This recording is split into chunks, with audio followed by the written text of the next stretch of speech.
seconds, if that, to realise that this is not like any Aston I've driven before.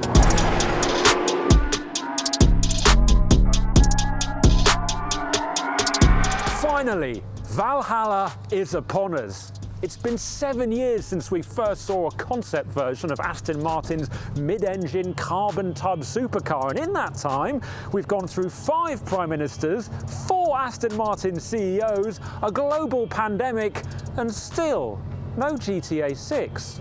But seriously, cars usually go from concept to production in a couple of years, if that. So what exactly has taken so long, and has it been worth the wait? Well, part of the reason is inevitably down to the powertrain. Whereas the Valhalla was originally going to use a 3-litre twin-turbo V6 with a KERS hybrid system, what it's actually using is an AMG-sourced 4-litre twin-turbo V8 with 3 electric motors. One between the engine and gearbox, one on the left front wheel, and one on the right front wheel, just like the Ferrari 849 Testarossa.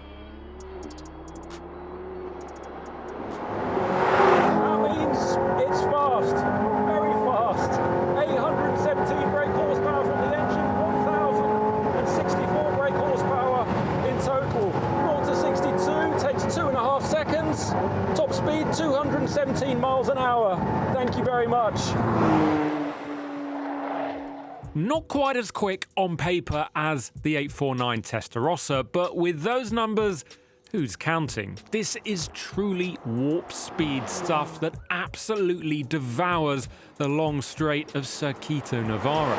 Before I go any further with the circuit driving though, I want to talk about the styling and the aero because, well, both are pretty spectacular. So when I drove the Ferrari 849 Testarossa a few weeks ago, I couldn't help but think that they'd maybe gone a bit light on the aero, and I think they were thinking the same thing too, because one of the engineers asked me, did they think it needed a bigger wing? And this kind of confirms that for me, because the Valhalla is making 600 kilograms of downforce at 149 miles an hour. The 849 was making 415 kilograms of downforce at a speed a little bit higher than that. So there's a really big gap there. The Valhalla achieves that because the whole body contributes to downforce, drag management, and cooling. The doors utilize a clever turning vane concept to direct air from the front wheel arches to the powertrain ducts, while the roof scoop aids intake and airflow, as well as looking pretty damn cool. Underneath the car are 2 large Venturi tunnels to accelerate airflow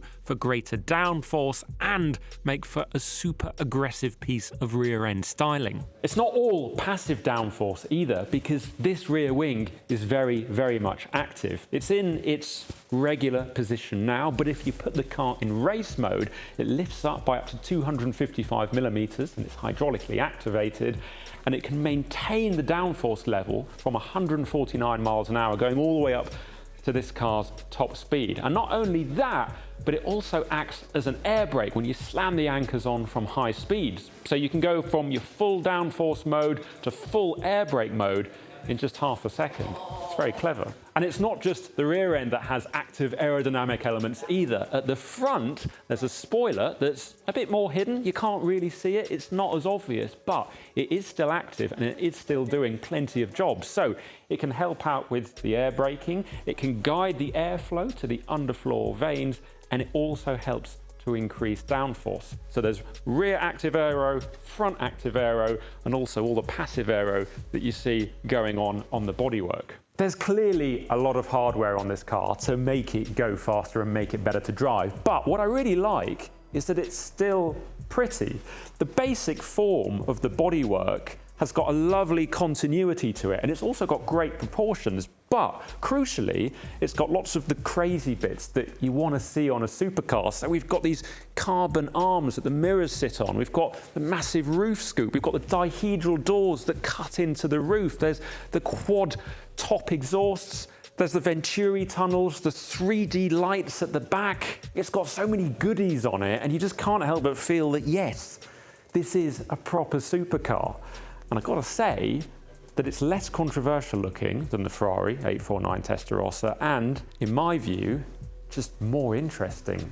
It gets my vote from a purely aesthetic point of view. The Valhalla then is off to a very good start, but all that aero, dashing looks and straight line pace will mean nothing without the kind of dynamics that makes its driver feel like a hero. And thankfully, it does just that. I'll be honest, it's taken me about 25 seconds, if that, to realise that this is not like any Aston I've driven before. First big clue is the front end. It's obviously driven by the electric motors and it's got torque vectoring because of that. We've also got double wishbone suspension with inboard DTX Bilstein dampers, which are adaptive. And the feeling from the front end, there's always, with front engine Aston Martins, there's a bit of heft to the way that the car feels, and that's to be expected. There's usually quite a lot of weight, especially at the front, but in this, you haven't got that with the mid-engine setup. And the result is that it feels like there's just no real inertia. It's a super agile front end, really nice and pointy, gives you plenty of confidence. That said, steering feel is not exceptional. It's not abnormal for a car like this, I'd say, to have slightly numb steering. And you can feel a lot of what's going on through the carbon seat, but it's not so much the feel through the steering that's really getting me, it's just the way that it tracks with the front end and how you just feel like you know it really early on. There's also a nice bit of weight to the steering, which does go back to traditional Aston Martin. It's not too heavy, it's just about right. Also, the carbon brakes really play their part. Despite the regen taking place, the pedal is still firm and consistent and not short on feel, even when cold. In the wet, the ABS is very keen to intervene, but you can still work around it and feel out the available grip yourself. Aston's also really proud about the toe stiffness on this car. They've managed to get it 70% higher than they have on any other Aston Martin before, and that means that the rear end can take the checks that the front end is trying to write because it's so agile and you just need the rear to be able to keep up, otherwise it feels like a bit of a mess, but this definitely doesn't. Unsurprisingly, there's no physical link between the electric-only front axle and the rear axle. Instead, the integrated vehicle dynamics control unit monitors multiple input points as well as 6-axis inertia sensors to provide real-time data on conditions and how best to deploy the driving aid tech. A lot of that sounds quite Ferrari, and there are some similarities. I think the slightly underwhelming engine sound, that's fairly similar. There's a little bit of roll in the lesser drive modes, which you got with the SF90, not so much with the 849, but just that friendliness it does well. But what's interesting is the drive modes are all rolled into one, so there's no separate hybrid and chassis adjustment. This has a much more simple range.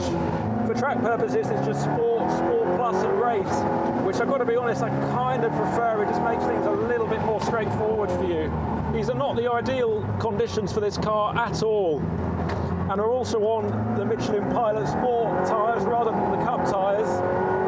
So bigger tread blocks, a bit more moving around, but the chassis is an absolute star. Really friendly, gives you plenty of confidence. I do think, however, that the engine, it could be more exciting. It's wonderfully effective, really blessed with torque,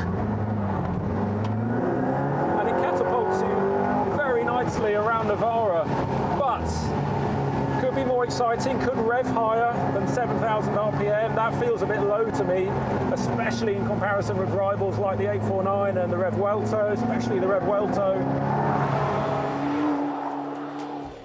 The Valhalla isn't the first time we've seen a modern supercar with a powertrain that, on circuit at least, doesn't quite match the lofty heights of the chassis. And when I say lofty, I really mean it. The Valhalla is beautifully judged on track. Just the right amount of precision and playfulness, and I can't wait to see how that translates on road. But first, a word on the cabin. I mean, first things first, it's very different to the Valkyrie in here, and I think that's a good thing because I've got actual space. There's a cup holder here. There's a little bit of storage space in there. And yeah, it feels civilized, whereas the Valkyrie was very, very hardcore. This feels a lot more usable. I've got to say that I wish it was a bit more McLaren in some areas. So the steering wheel, it's quite chunky, which isn't my preference. I like them thinner, ideally. And also you've got lots of buttons on the wheel, which, yeah, are easier from a usability point of view. But just from the focus of driving, it would be nice to have a little bit less going on and feel like there's less to distract you. That said, the driving position, it feels like we are in a spaceship, not just because of how the doors open, but the view out that you've got. It's a really quite unique setting to sit in. And the visibility, from what I can see, actually feels pretty good, despite the fact you can't see out the back. Otherwise, you've got a nice view out front, but it feels special from that point of view. A few comments about the buttons and the infotainment. We've got some physical buttons, which is great news. We like that. But the infotainment and the digital dash display, it feels like it's not been that well integrated. So we've got two screens which just sit like slabs on the dash, so that could perhaps be a little bit better. And I've also spotted an indicator stalk that looks suspiciously like the ones that we saw on Mercedes cars about 10-15 years ago. Not sure if it is, but it looks a lot like that. The only other thing I want to mention about the interior is the fact that this car has no luggage space to speak of. The Ferrari 849 Testarossa isn't much better, but it does have some, and the Lamborghini Revuelto has even more than that. And yeah, fine, it probably feels a bit strange talking about luggage space on a supercar. And if you're just going to drive down the King's Road in this thing and pose, then you don't need it. But if you want to drive it properly and use it properly and have your friend along and go to the track and bring your helmets, well, where do you put it? I mean, where do you put stuff if you go on a road trip?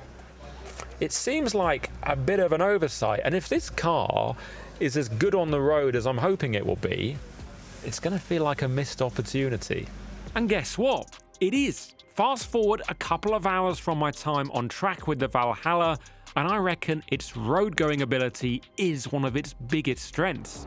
And what's more, the powertrain, no longer pinned at high revs, came alive. In the cabin, it is loud, filled with whooshing turbos, a hard-edged growl at low revs, and even a surprisingly appealing whine from the electric motors. And it's all the more present without wearing a helmet, which of course I had to do on track. As a powertrain, it is far more appealing on the road than it is on the circuit. Something else that really shines on the public highway is the ride comfort. Even without independently slackening off the adaptive dampers with a button on the dash, the cushioning is exceptional. And it's not at the expense of handling either. The Valhalla demands respect, as it would, being over 1,000 brake horsepower, but it's easy to build up the speed and really exploit the chassis in a way that you just wouldn't think possible without the wide space of a circuit. Overall, I have been so impressed with the Aston Martin Valhalla, but I've still got the question about the money. Could it possibly be worth twice as much as its rivals?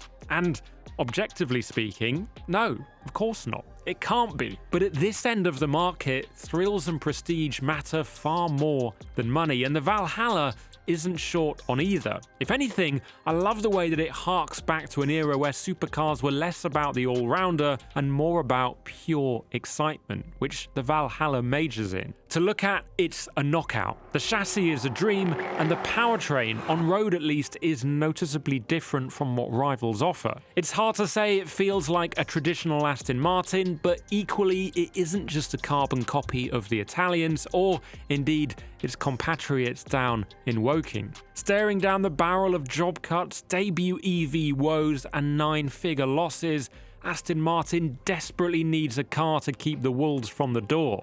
And on this evidence, the Valhalla might just be it.